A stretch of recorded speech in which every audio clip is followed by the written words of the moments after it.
Where we like? Where's my pocketbook?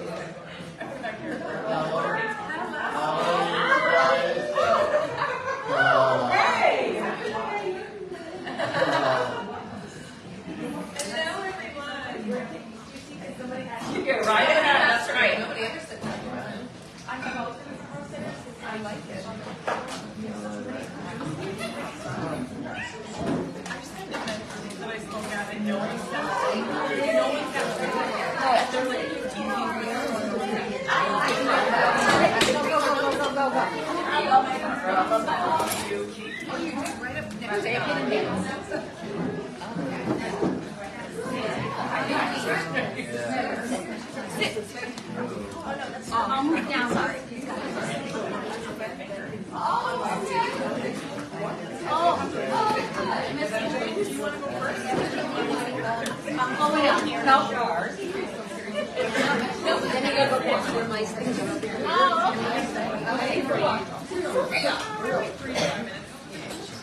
I'm long on dinner.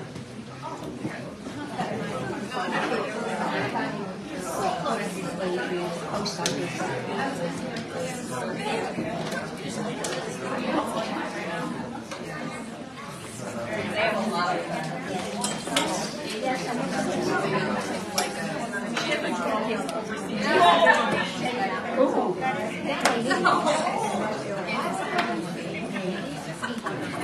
Who's going to run over and get live?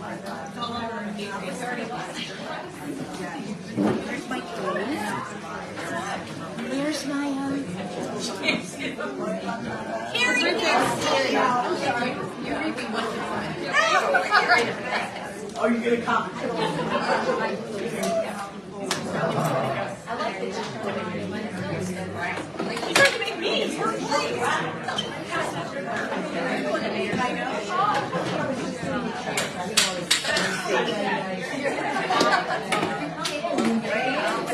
All right, well, welcome everybody to Daniel's Music Foundation. Thank you so much for joining us. My name is Carla Sullivan. I'm the Marketing and Disability Awareness Director at Daniel's Music Foundation. I'm joined with Ken and Daniel Trush, who are the co-founders at Daniel's Music, and you are at our home, so welcome. But thank you to these three incredible ladies who are hosting their amazing event here tonight. So I'm going to turn it over to Ken and Danny just to say a few words, introduce you a little bit about Daniel's Music, and then we're going to hop right into the event. So thank you so much for joining us.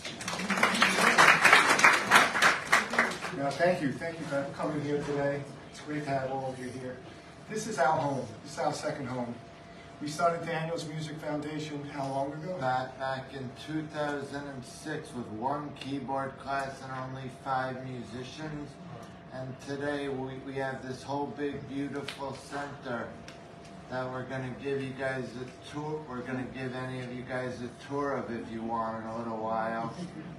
And we offer 50 free classes a week to over 200 musicians.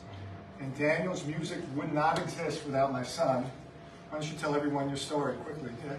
Oh, okay. So back on March 9th of 1997, while I was playing basketball one Sunday afternoon at my school gym, one of my 5 undetected brain aneurysms burst inside my head.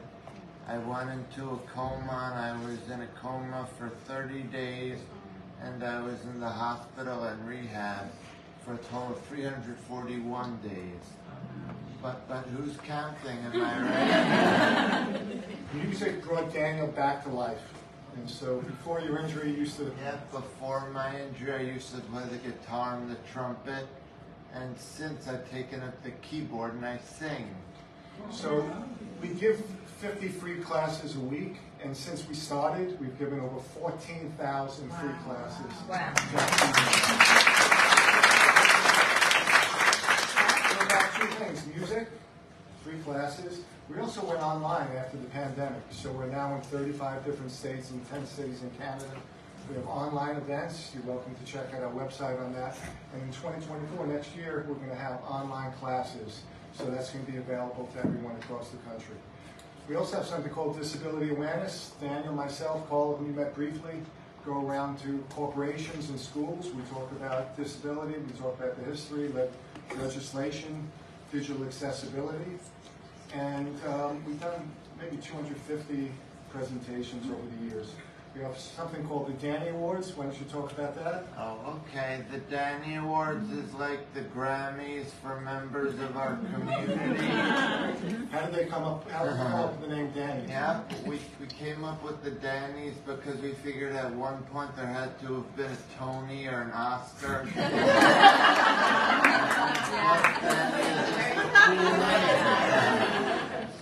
We also started a music label for musicians with disabilities in July. We're teaming up with the Orchard, and so we have 6 musicians that we signed, and they perform all over the country. They're also on our label. You can go on our website. You can go to all the digital channels and find out the music on that side. And lastly, we have a festival that's going on once a year. It's called Hello Inclusion. We're at Bethel Woods, where the old Woodstock was, and we're going to be having a 4-hour festival. Check out our website as it gets closer. Jason Mraz is going to be the headliner. And what's the name of the label? Sorry. See, she works with us, but she can't remember. Why don't you tell everyone what the name is? It's called Just Call Me By My Name, which means don't judge me and call me a brain aneurysm survivor or a stroke victim. I would much rather you just call me Daniel, Dan, Danny, or Dan the Man from Manhattan.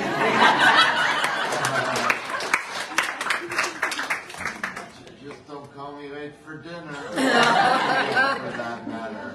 As a side note, my wife and I do not call him Dan the Man from Manhattan. But tonight is about these 3 wonderful ladies.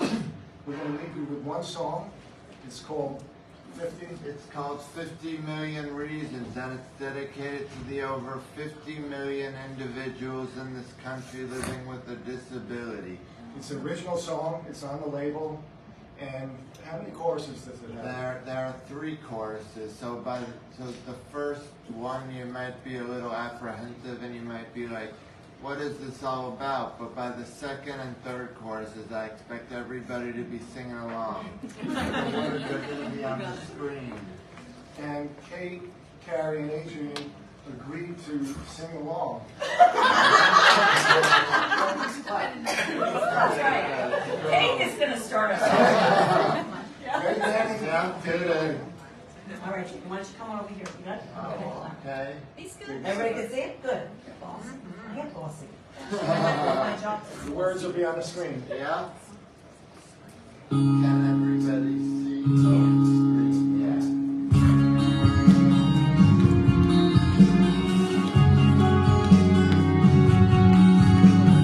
All the things that I can do might be invisible to you, even if you're looking right at me.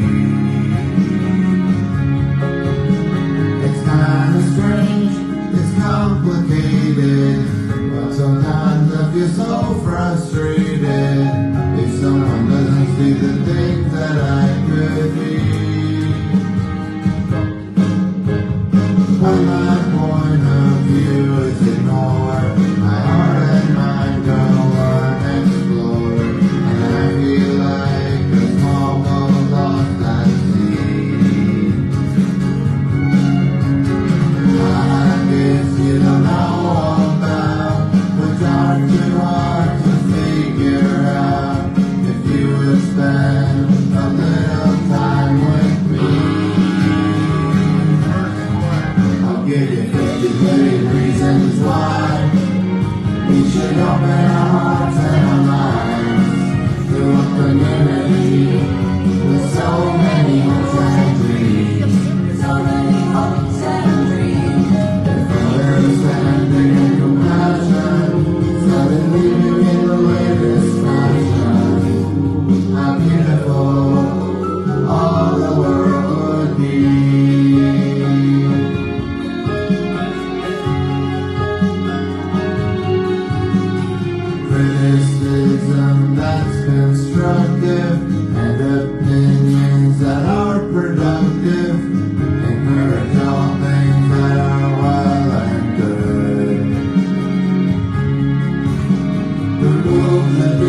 with disability and open up the world of possibility to those who only want to be understood.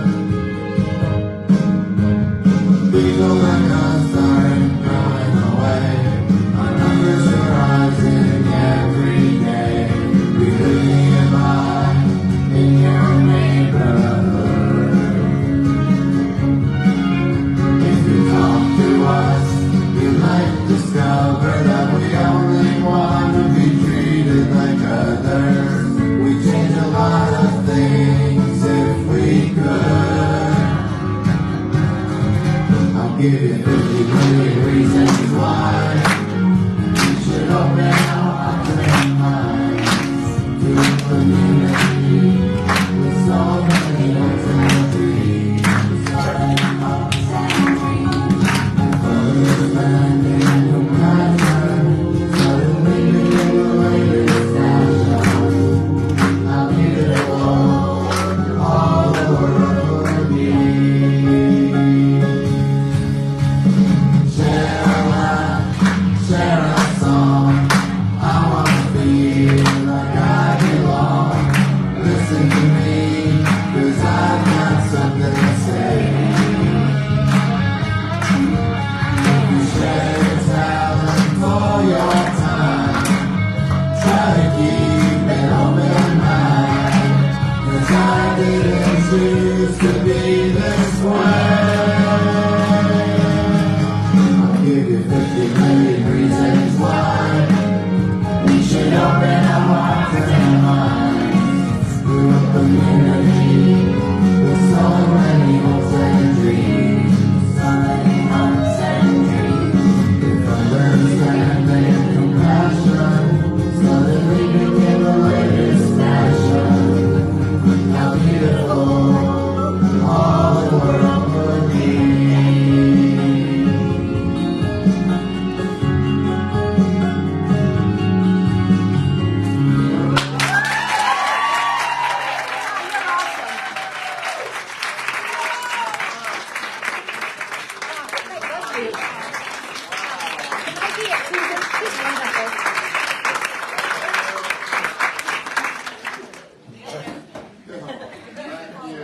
Was that a right side aneurysm? Was the aneurysm the right side? The left side? So, oh, yeah, left side, Were you right-handed or left-handed before? I was actually ambidextrous before. Oh, good. Yeah. Yeah, I see. I worked for injuries and rehab, so I Oh, wow. Oh my gosh, think of that these was things. So you were wonderful.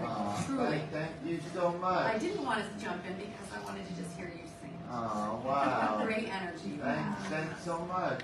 The three of us are deeply honored, and to give you a little bit of a peek backstage, Kate and Adrian got through this together a week ago.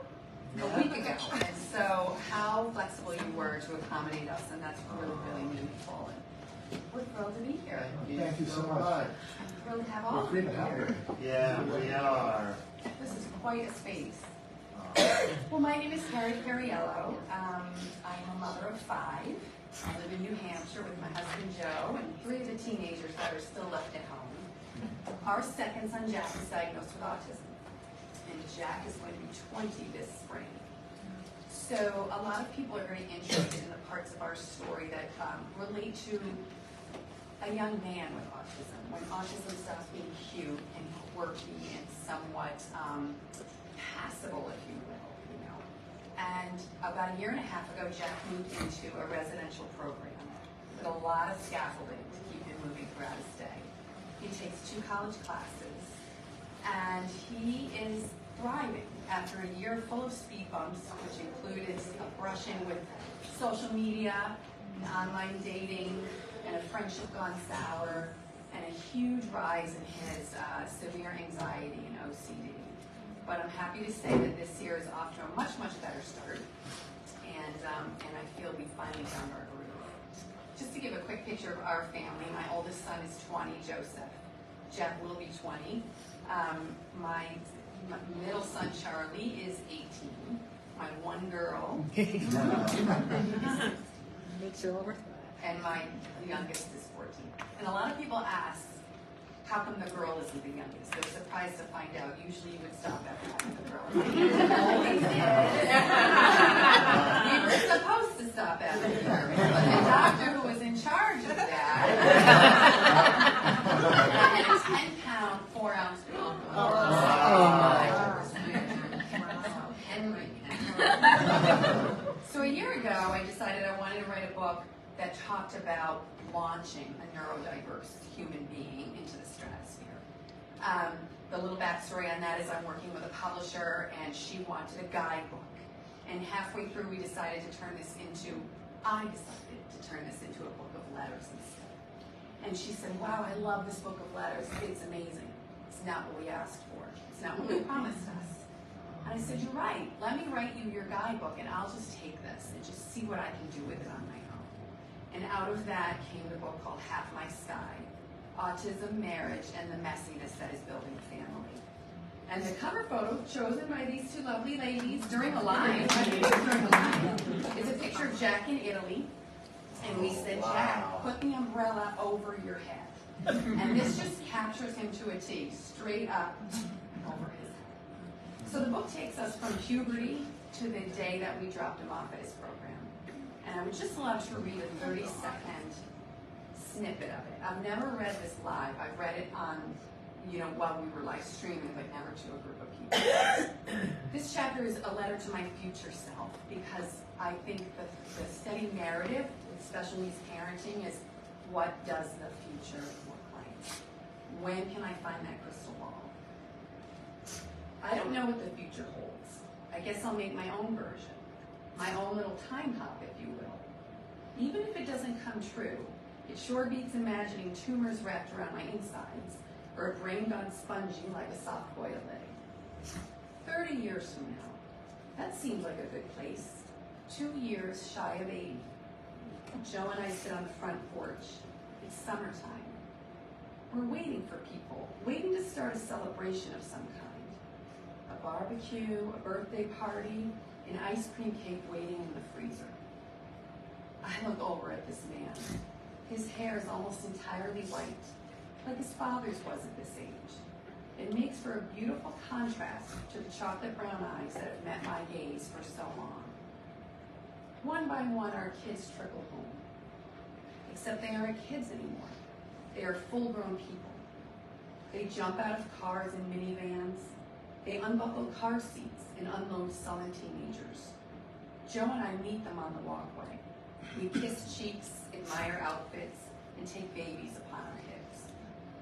This beautiful jumble of mismatched people belongs to me, bound as we are by a silvery familial thread. Mine, yet not mine. For our children never really belonged to us in the first place, do they? I am breathless, with long runs, good jokes, and funny stories. I am breathless with life. After a moment, another car pulls up the long driveway. Self-driving, it turns off on its own. A tall man steps out from the driver's side. He is silhouetted against the summer sky. At nearly 50, silver threads his once dark hair. In the curve of his face, I recognize every version he once was. Mischievous toddler, restless teenager, young man. A shadow moves in the passenger seat. The door opens. Collectively, our gaze shifts. Mom, Dad, I'd like you to meet my friend.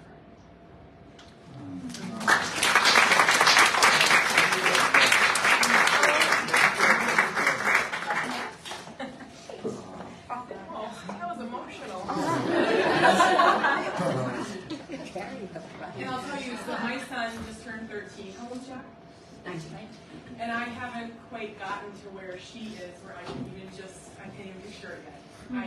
I think when our kids are diagnosed, I'm not sure if a lot of parents can relate to this, you're so in the moment, your ship is sinking in a way, you're trying to plug all the holes and stop it from going down. And no one ever talks about the future. They always just say, take it day by day, hour by hour, minute by minute. And I'm to the point now where I have to start thinking about 50. I'm not crying that one. Survived 13 years. Grandmother. So I'm Kate, Finding Cooper's Voice. I flew in here from Minnesota. My husband is home with 4 children. And the best part is leaving it all behind. Hi, Jamie. I was going to say, if he subscribes. Yeah, he's too busy taking care of kids. Both of them have said numerous times, like, does Jamie have lots of help? And I was like, no, I handle it driving to and from, but we mostly just survive. Our kids are really strong-willed. Like, they will survive more than Jamie will, to be honest. So Cooper, my oldest, he just turned 13. A lot of you, I'm sure, know Cooper. He does not look like this anymore. He comes up to here on me. We wear the same shoes, so I get to buy him the cool ones, and then I wear them. I'm sure we relate to that. Sawyer is 10. Sawyer is my popular, athletic, empathetic, loving kid, and I speak a lot about how Sawyer saved me. And I don't say that lightly. Sawyer saved me in more ways. I don't even know if I'll ever be able to truly thank him for it. He pulled me out of the world of autism and demanded that I be in this world too. And I was able to plant a foot in both. And he did t-ball and hockey and all those things, and birthday parties and play dates. And he is the best brother. I'm sure a lot of you follow me. I hope you do. And you read the stories. Not one of them is fabricated. Sawyer is. He's everything and more. Adrian knows Sawyer very well. Yeah. Sawyer really likes me. Yeah. Adrian convinced him to bartend at my event, and he made $350. Yeah, he bought a bag. Wonderful. I have 2 little ones, so if you follow my story, my husband and I were divorced from each other and then remarried back to each other, and he tells me daily that I can't divorce him twice. So I'm stuck in this, apparently, for the long haul. And then we had 2 more kids, and I refer to them as the Velociraptors. And one will distract you, and the other one will sneak around the back and take you out of the legs. They're really cute, and I'm always looking for care and a PCA, so don't let that scare me. I moved to Minnesota. Harbor is he's so creative, and I worry daily about keeping him alive. That is my sole goal, is to get him to 18 and get him out. And then Winnie, I have the 4th girl. I never planned on having a girl. I just didn't think it would ever happen. She is wonderful and is going to break me in a way that autism is not going to. I survived this one thing, I shouldn't have this challenge, but I am so thankful for all 4 of my kids. A little bit about Cooper now. So he is, again, 7th grade. I never thought it would happen. I don't mean that in a weird way. It just never crossed my mind that we would be at 7th grade. He rides horses. He is plays on an undefeated Miracle League team. They are the bomb. Minnesota. What else does he do? He has 2 really good friends. He goes to birthday parties. He has quite the social calendar. Loves school. Trains. Oh gosh. I'm on the Amtrak this summer. And I'm terrified of that train breaking down. But Cooper amazes me every day. And I think the beautiful part about having a child with a disability, with having autism, is I get to notice these amazing things every day. I can tell you the first time he drank from a cup, the first birthday party he went to, the first word he said. I can tell you everything. It's a memory, a core memory that I have. It's because we worked so hard for each thing. It's this beautiful gift. He's thriving. He's thriving in his own way. Right? No, he Still- can. What? No, he can, though. He was, yes, he did. And Cooper has a lot of challenges still. We just had a really hard moment at the movie theater before he came here. And it humbled me, and I always describe it as running on the soccer field stark naked and everyone staring at you. That's what it felt like. And then he watched the whole movie, and he clapped so big when Santa came on the screen. Everyone said it was the best movie. I'll just talk for 2 more minutes. Is that okay? No. Adrian is not being silent. So I started finding Cooper's voice from my couch in my living room in Duluth, Minnesota, which is at the northern tip of Minnesota. Green couch, I tell you that, because I was sitting there and I remember starting this vlog, finding Cooper's voice. I thought I was so witty. I was like, he's gonna start talking. Like he was 2.5, I'm like, he's gonna start talking and I'm gonna write this amazing post. Like, we made it, right? I had this whole plan. And I said to Jamie, I'm like, I started a blog. I'm like, it's gonna be amazing. You know, he's like, what's the name? And I'm like, I'm not telling you because I wanted to talk about him. I wanted to like write all these things about like our faith and how hard it was, and I just didn't want to be judged. I needed that space to write. Never planned on having any followers, never planned on anyone caring what I have to say. I think for probably the first 2 years, it was like my mom and my sister that read my work. Started a Facebook page, went super viral in a lot of ways, which is a good thing and a bad thing. But it brought me this. So all the hard moments got me the friends that I have now. I just said to Adrian this morning, I said, if we didn't have autism, we wouldn't have these people. We wouldn't have these people in our life. It gives me goosebumps because I've never known friendship like this. I've never known these amazing kids. It's just unbelievable. And while there are hard parts, I'm so thankful. Never planned on writing a book. Never crossed my mind. It wasn't on my bucket list. It actually started in New York. Rosemary Lieberman, a friend of mine, had me fly out, signed a book contract with Harper Books, and then 2 days later the world shut down for COVID. And I had 6 months to write 60,000 words with no daycare, no jobs. My husband was home every day. Which destroyed me and Sawyer's relationship for quite some time. I drank a lot while teaching him the tadpole trajectory of what we were learning. And people are always like, isn't it wonderful to write a book? Like, isn't it wonderful? And I remember sitting, typing out the words in like Sawyer and Cooper's like naked body, like up against the glass, like in my office, like asking me to like open up fruit snacks. And I'm like, get the kids! It turned out really good.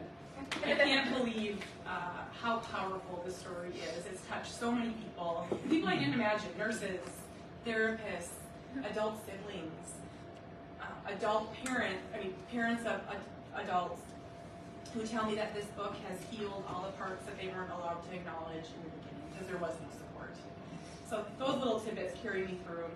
And then I'll tell you why I share, because I think I'll end with this, that it's really important to me. So when I started, I've always been very mission driven. I worked in nonprofit my whole career, and I want what I do to make a difference.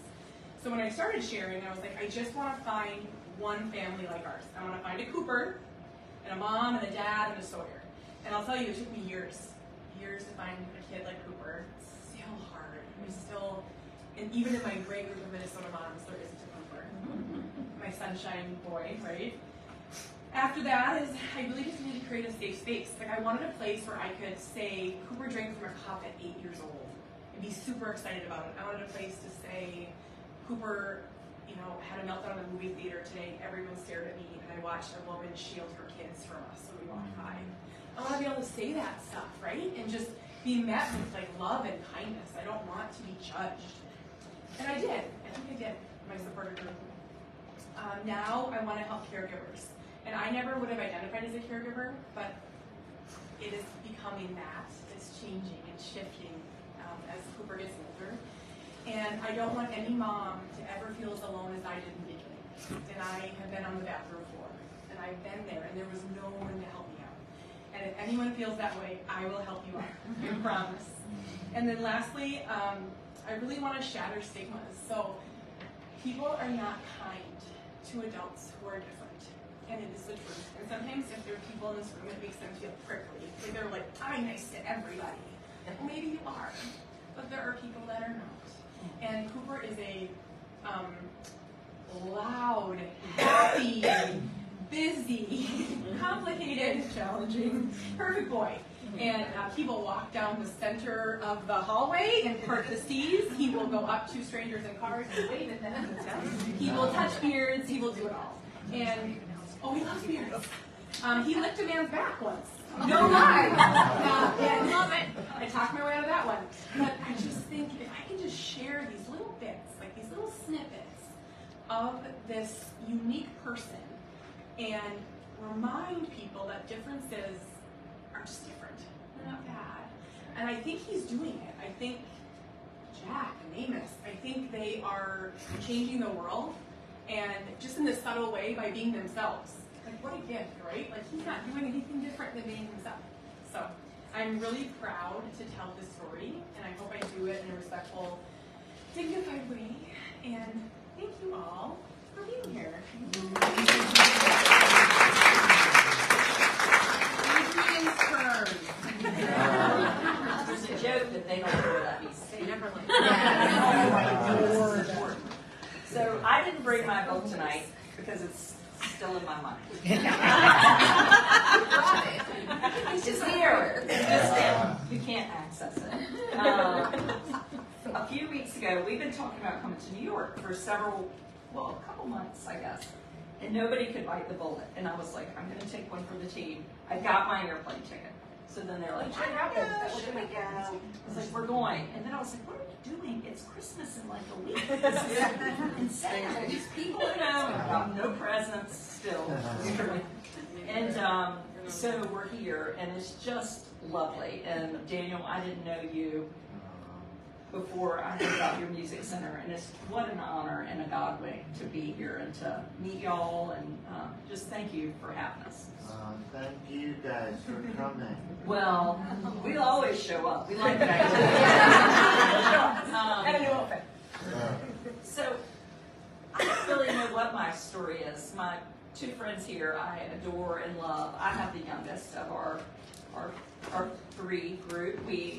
Carrie has 5, Kate has 4, and I have 4. And Amos is my youngest. And when he was about 2, I knew very early on that his development was different than my other children's. And I was sitting and I was thinking, I was so scared. I thought, this is not the baby I ordered. What am I going to do? This is not my plan. My plan was this plan, and this is not the plan I got. And I said to my husband, a little different than you, I said, I'm going to start a blog. And he said, really? Which is what he would say when I said, I'm going to exercise or something. Lasts like 2 minutes. And I said, really? And he said, I said, yeah, and I'm going to call it Tales of an Educated Debutante. He said, that is a horrible name. I said, well, that made me like it all the more. That's what it's going to be. Because in the backstory of that name, which I don't tell a lot because it is a little off-putting, but it's funny because my parents are from Ohio. They were as Ohio as you could get. My mom's dad was a school superintendent. My papa worked for the IRS. He was the guy in the dumpster behind the movie theater at night counting the boxes of popcorn to see if they matched the number of tickets sold, to see if people were cheating their taxes. And my dad always got really good summer jobs because everybody was scared of my papa. So they'd be like, yeah, we'll hire your son for the summer so you can pay for his school. But my parents moved to the South before I was born, so I am a Southerner, and I was a debutante by the skin of my teeth. And my mother called to tell me, and I remember, how you have these moments where you know where you were at the time, and I remember where I was at the stop sign in my little town in North Carolina, and my mom said, you got the letter today. And I'm thinking, what letter? And she said that you've been asked to be a debutante. And I was like, oh, God, I have to do that. And she said, your dad is so excited. Now, at this point, my older brother, my only sibling, had died 4 years before to cancer. And when she said that, I knew I'm all in, because my family had been shattered. And unlike what's happened with having an Amos or something I didn't expect, we never talked about it. Our hearts were broken, and we just kind of kept moving forward, but not moving forward. And so when Amos came along, and I was up at night thinking, what am I going to do? I love this person, and he's not going to die. He doesn't have cancer. But this isn't what I expected. And this voice said to me, "You used to write." And I thought I did. I used to write. I kept a journal when my brother was sick, and then when he died, I closed up my yellow notebook, which I still have, and put it aside. And so now I started kind of telling the story, and we were talking a lot as friends about grief, and the link to me was this grief for this brother I had lost, and then this grief for a dream I had. You know, I imagined this fourth child who was going to keep up with these older siblings and play soccer and t-ball, you know, do all the things, right? And it didn't happen. And I guess I realized as I started sharing, it's like you said, Kate, it's not bad. It's different. And you know, like, it's hard. Hard things are good things. You know, running a marathon, not that I run a marathon, or ever will, but people clearly do it because they are like, this is awesome, I love this, and it's hard, you know, and I think the same thing. I know when Amos drank out of a cup for the first time, his 8-year-old brother cried with joy, you know, and that is amazing, and I am a better person for it. And not that Amos is about me, but boy, doesn't he make the world a beautiful, wonderful place, you know. And I think when we get the word out, or Daniel, when you sing your song, I think people do stop and listen and say, you know, what am I contributing? What am I thinking? So I always hope that I'll have a mom or a sibling or someone listening that says, hey, she really does get it, you know. So it's been a good path, and I'm so thankful for the friends that I've made along the way. It's just been a delight, you know, and I'm interested to see where our future goes and where our boys, all our boys do. But thank you for having us. What we're going to do, which was my idea before Kate talked too long,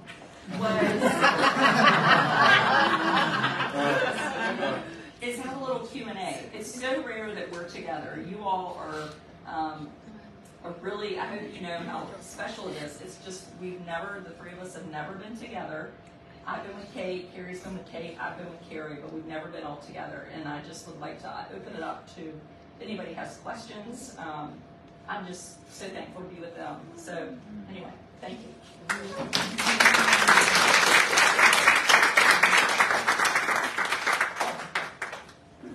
Does anyone have questions? I said that there would be no questions. Kate said, what if there I said there'll be no questions. I had never been somewhere. So someone asked Adrian something. Out on a Monday night. They have questions. So you all ask questions. My children hate for me to ask questions. They push me. Go ahead. What's your question? So the question is for Kate. I know that Cooper student is really tall and OT. Oh, okay. And I know Cooper students really cool with outdoor OT. He had it today. I love watching that. I know, What do you think is the benefit of that OT in comparison to his standard school-based OT? Yep, so I have said for years, probably 12, 13 now, that I have the only child that therapy doesn't work for. He will never participate. He has no desire to do any of the activities. I think I have trauma over blowing the bubbles. Like every, someone's nodding. Yes! There's no bubbles in our home. Everyone's nodding. That's kind of funny. I heard about this OT place. It's all outdoor, year-round in Minnesota, nature-based, and it's out of pocket. Thankfully, our waiver is covering it, but I didn't know if it would. And I thought, I always try to have one activity for my kids to do at a time. I think it's important for the siblings to know Cooper has activities too. It's really important. So I started, and it's an hour long, and it's a half-an-hour drive. I have to pick them up from school. And Jamie did it today. Big deal. And we have to get them in snow pants and boots. And so it's the hardest part. They jump on the trampoline, they feed donkeys and sheep, they go down slides and swings, and everything is like cattails and corn. And I think the hardest thing about therapy for Cooper is it's always done in a little room. Mm-hmm. And I think that he can, if he wants to run and be a total wild man, he can run and be a total wild man, and they'll run with him. Mm-hmm. Wow. I think there's less pressure when you are outside too. Mm-hmm. It has been the most beautiful thing, and I'm like, and I'm always like, this will never work. outside, he sees the elements. It's the elements, heat, cold, it's wind. That's been great. And I know they don't have, I think it's relatively a new idea. Yeah, It's awesome. It is awesome. It's great. Yeah. And Jamie, so one more thing, Jamie bought him today, and he was giving me a hard time. He's like, oh, waste of time. Yeah. And then I called after, and he's like, well, that was pretty cool.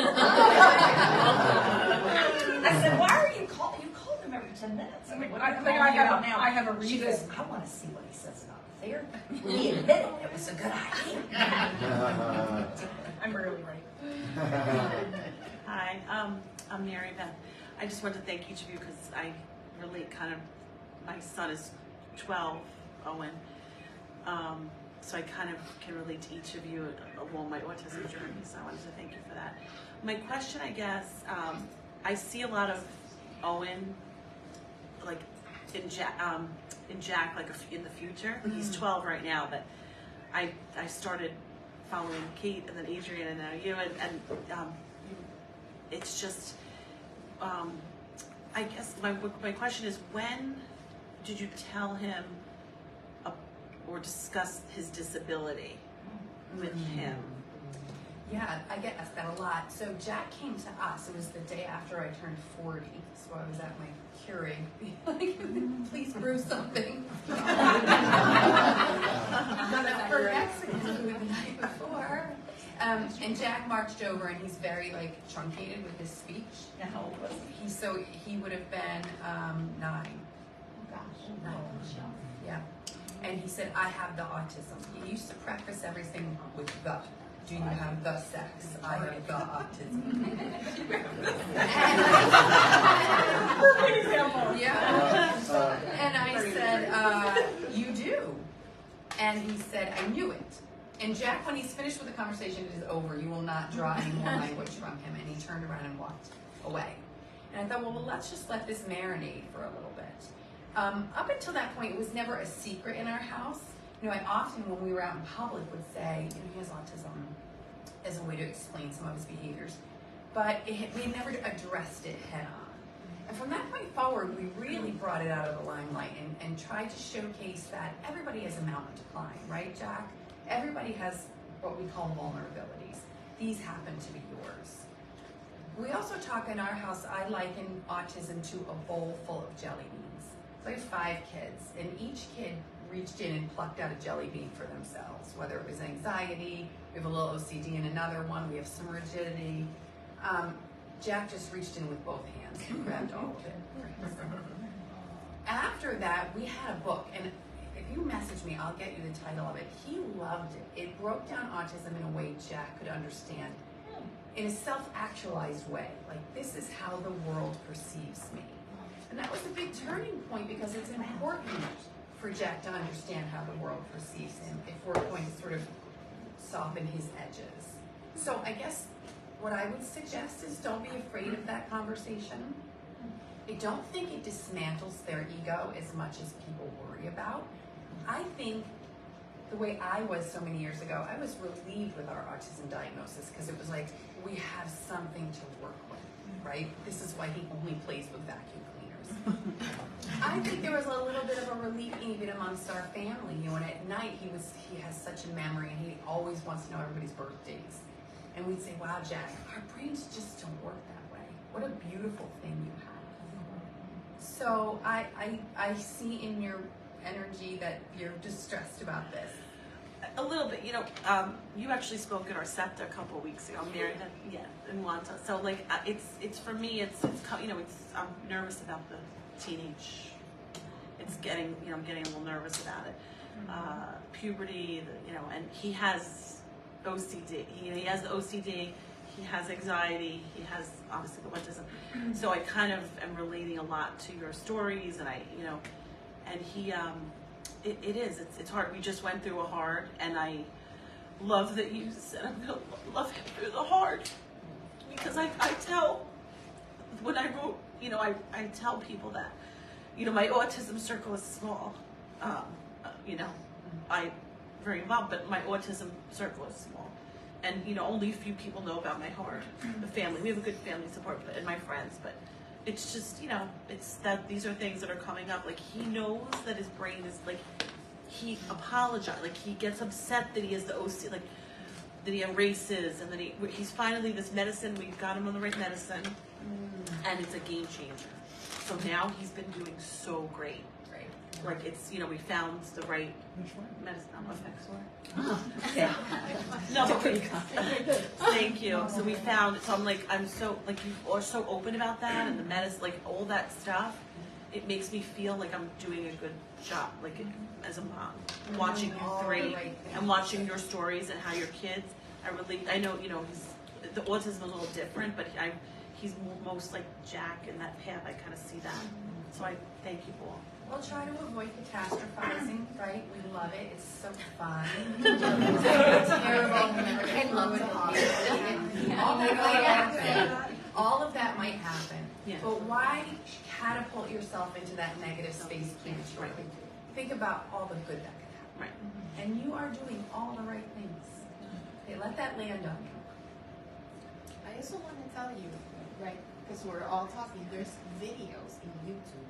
Because I did it with my son, my son. My son is more like Cooper's. And I've showed him those videos since he was 10.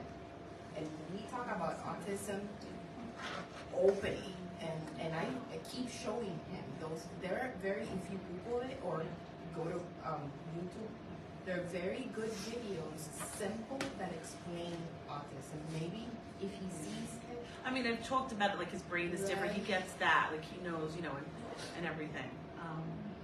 So, yeah, It works for us. Yeah. I love that. But I'll get. Hi, so my name is Carrie. I have a 5-year-old son. And I'm sorry. We cried a lot of tears. You're in a good place. I think because all your boys are older than my son, and at that place right now that I'm so scared for him. Where I'm so anxious when his autistic stop being cute to other people, and he's my only son, and his mother's black, I'm brown, and I worry so much about that. I don't know if there is any advice that you can give me to stop being so anxious. I don't know, I think he'll be okay, but I'm terrified about what will happen to him. I mean, to his children. Being at risk because of his race. Is that what you mean? One of it, race is one, and then also his diagnosis, and he has emerging speech. He can sing songs that he loves, full songs. But can you ask him yes or no? No, he can't answer that. I think I'll answer first. Amos was 3 when he got diagnosed, and we were looking actively for diagnosis, and I remember feeling the same. I was like, when he turns 3, what are we going to do? And now I look back, I'm like, 3? I mean, 3's a baby. I mean, that's, you know, but now he's 10, and those fears never came to fruition, I guess, from that angle, and I can't speak to the race angle. I do think I consider what I do important of talking to police officers or at Halloween, always doing those things with a white blonde boy, because my mother will say, you know, I hope they remember when he's older. You know, we know that that's a real fear. But I think not letting tomorrow steal your joy from today. You know, what can you do? It doesn't mean you don't do anything, but what can you do right now? Is he in a good classroom setting? Are you feeling good about anxiety? Do you have the right doctors? Do you have a couple friends or even online friends who you can listen to and talk to and kind of let, I hate to say let it go, like in a blasé way, but Put it out there. if you put it out there, when you were saying you don't really tell, I will say telling. I mean, I know people will be like, well, you tell, but I'm private. Telling and sharing is why I'm here today. I thought after my brother died joy is no longer mine. I'm going to be happy. Damn it, I'm president of the PTA. I'm married to a lawyer. I've got these 4 kids. I'm happy, but I didn't have joy, you know. And I didn't know that the sharing would bring the joy, because then the hard stuff didn't own me anymore. So I tell it, and I'll have a friend call and be like, "Are you okay?" Never you two, but because they know. But my, like, you know, friends at home, "Are you okay?" And I'm like, "Why?" They're like, "Well, you were crying this morning." I'm like, "Oh, that's over. That's fine," because I let it go.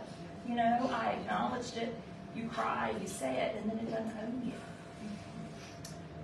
I'll say something. So, our hardest years were 4 to 8 were our hardest years. And I think there were a lot of reasons. Cooper wasn't able to communicate. He had a lot of health challenges. The potty training was a big thing. We hadn't figured out the meds, all the parts, not the right program at school, and it just all was just compounded. And I completely just lost my train of thought. I did too young. So sad. I do that all the time, but I'm old. Some sort of supplements. But it all comes together. I refused to feel any of it. I kept myself constantly busy. If I just keep going, if I try one more therapy, if I find one more support group, if I just keep going through the motions. And the joke that I said earlier today with a friend is that I even went above and beyond. I got divorced, remarried, had 2 more kids, moved 4 times, switched jobs. Like, I just could not stand still because I couldn't take the pain of what was really happening. And it wasn't until my viral video, true story, my viral video of me crying in the car was my lowest point. It was my rock bottom. I spent a whole night thinking about Cooper in a different light. This might not go away. It might not get better. He might not talk. He will probably live with us forever. And whether we want to call it catastrophizing or whatever, I had to do it to heal. It was that from the next day on, I healed. And I unpacked every feeling, and I sat and I it took me months of just going through the feelings. And the other story I'll tell is I had an event last September at a camp, and this woman, I talked to everyone when they check in, this woman came up and she was wearing a baseball hat, and she was already crying when she got up to me. And she was kind of hunched over. I really couldn't tell her age. She was just hunched and little baseball cap and crying, and she said, "I'm angry." And she was telling me, and she just went right into her story, which people often do with me. And from the way she was talking, I figured her son must be 3 or 4 or 5, right? I mean, she was right in the thick of it. And when she told me he was 20, she broke down. And I said, "You have to set this down. You can't carry this anymore," because it gives me goosebumps. Because you are missing your life. You are missing your son's life. You're missing all the amazing parts being angry. So the piece of advice that I give is, your son is fine, and he's going to be great. It's you that you have to work on. You need to start learning more about yourself and working on that, and then it will, I promise you, parts will fall into place. Your son's great.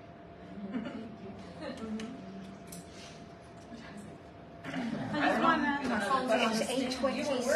want to thank you so much, because it wasn't until someone gave me your book that I was able to, I don't say accept, because I think I always knew, but that I could speak or just be around people that get me.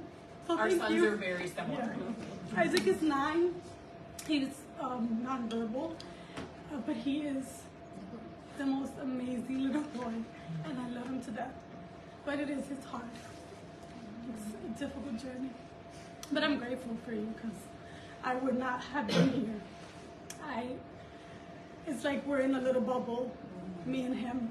And until you speak about it, I think he wasn't even living, because I was not allowing him to live outside of autism. So I'm very grateful. I think about you a lot. Life-changing, it really is. Once you start talking about it. Yeah. Somebody over here, she did. But I'm a school teacher for secondary school with population. Educated too, so we look at curriculum parents beginning to get diagnoses and what that process looks like. So I guess like looking back at your K-2 years, what do you wish you heard as parents? What do you wish your son heard from their school teacher, and what do you wish their school teacher told other kids? Which you can kind of pick and choose what you want to answer. That's a lot. So you kindergarten for second? Yeah.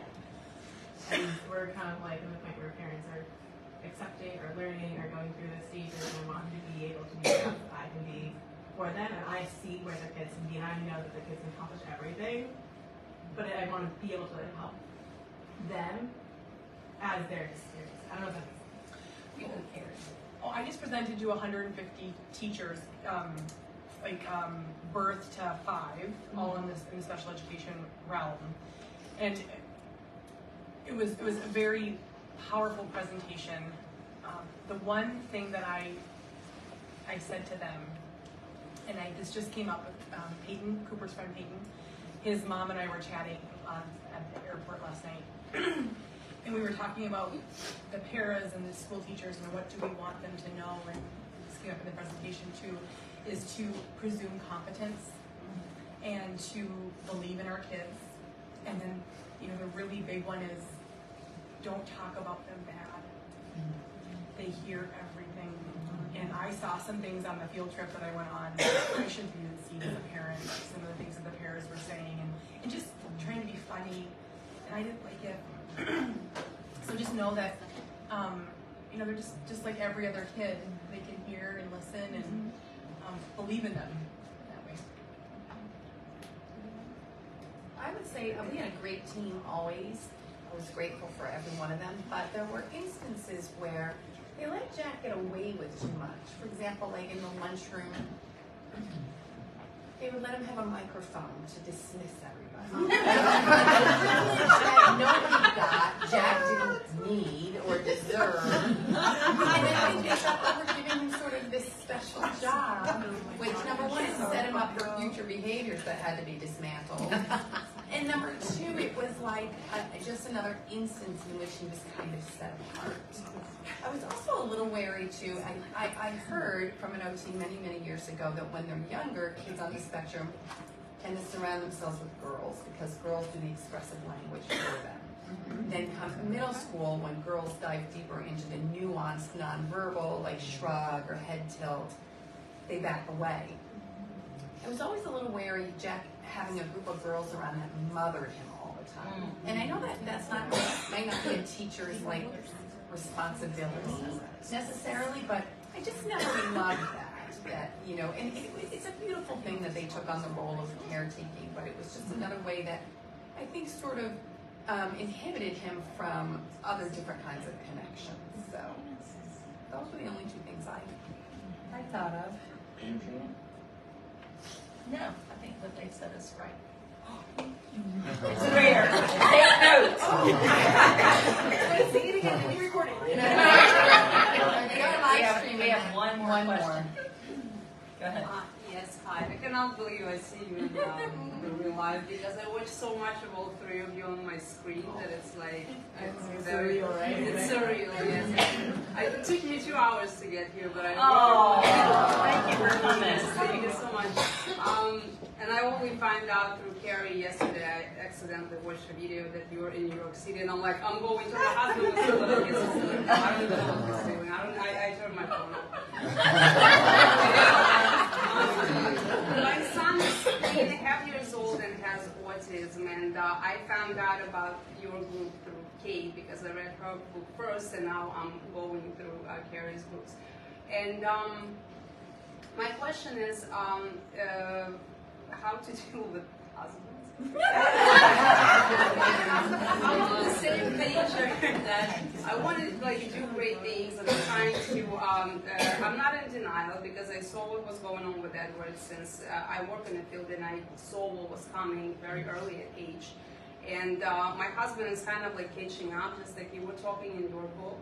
and he's behind, and all of a sudden he has all these wow moments. Like he wake up and like, I think Edward has autism. Like meanwhile, Edward is in like special school.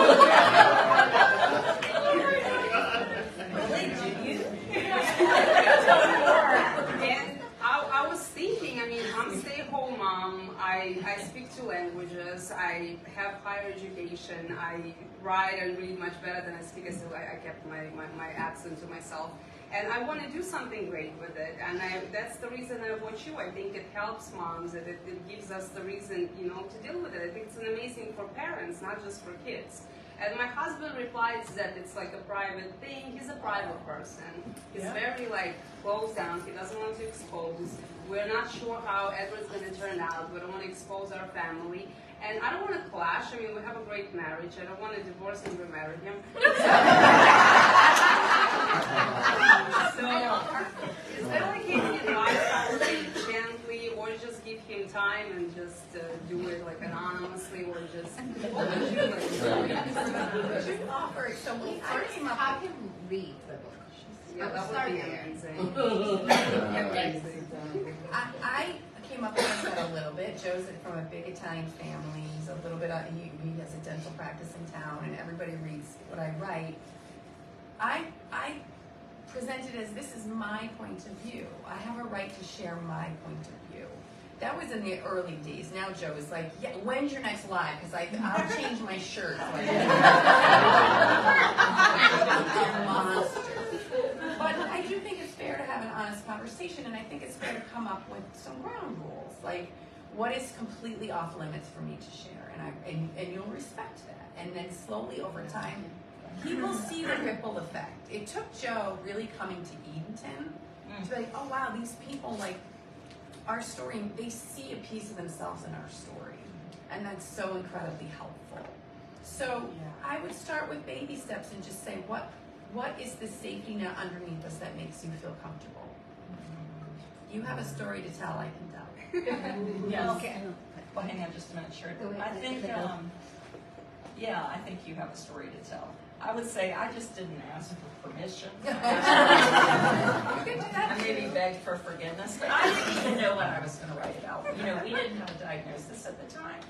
So I was just talking, but my husband is very Southern, very lawyer, and we live in a small part of very rural North Carolina, and you know, it took kind of like what you're talking about, a few, like it might be a clerk of the courts, you know, that he would go and they'd say, oh, I really appreciated what Adrian said, that he was hearing from someone else, like, wow, well, that really is good. And I think it also made it easier for him because he didn't really know how to talk to other people about autism. Right. And so suddenly it was like, oh yeah, Amos has autism. But then it was kind of a relief for him. He didn't have to break the news, you know. And I'll say, Jeannie loves the fame. And so does Joe. But I'm joking. There is none, but what's so funny is like, Jeannie will love, like, he's at like a Walgreens and someone comes up, like, are you Jeannie? His voice. And he's like, yes, I'm not lying. He will like go in front of me. Like, it's really quite funny. But one thing I want to say about, and this is kind of related, but, and I don't know if you see this too, Jamie can share about autism in a way that I can't. Oh. And there truly is shame that's put on mothers when they say something is hard. It's true. Jamie can say, that kid was awful today. And people are like, you're such a good dad.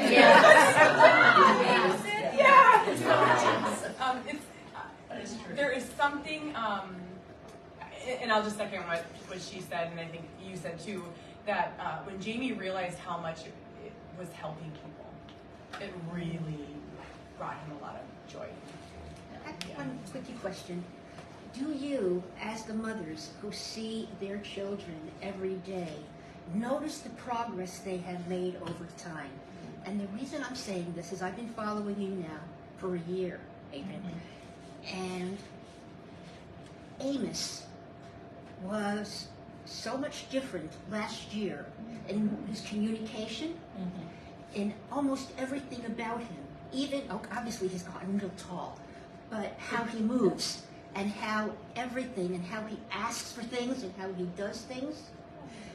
Do you notice it on a day-to-day basis? I do when my followers will point it out, or I have we have these very elaborate baby books of the things, when you go back and look in your memories. I think I am taking note that I do notice in a way that I wouldn't have prior. But thank you. Yes, I do think they're tiny little blips of success. You don't see it when you're living it every day. Yeah, it's really a shift that I made in my thinking was taking note of exactly what you're saying. Yeah, because you can get caught up in the hard. Okay, well, we're gonna head out to the table. So if you want to just come through and say hi, get a photo with us. I have books for sale. Carrie was supposed to. So if you wanted a Carrie book, please order it. My book is not here. It's up here. And if you brought a book, I'll sign it, even though it's not mine. I tell you what, you have a check. That's right. Thank you, everyone.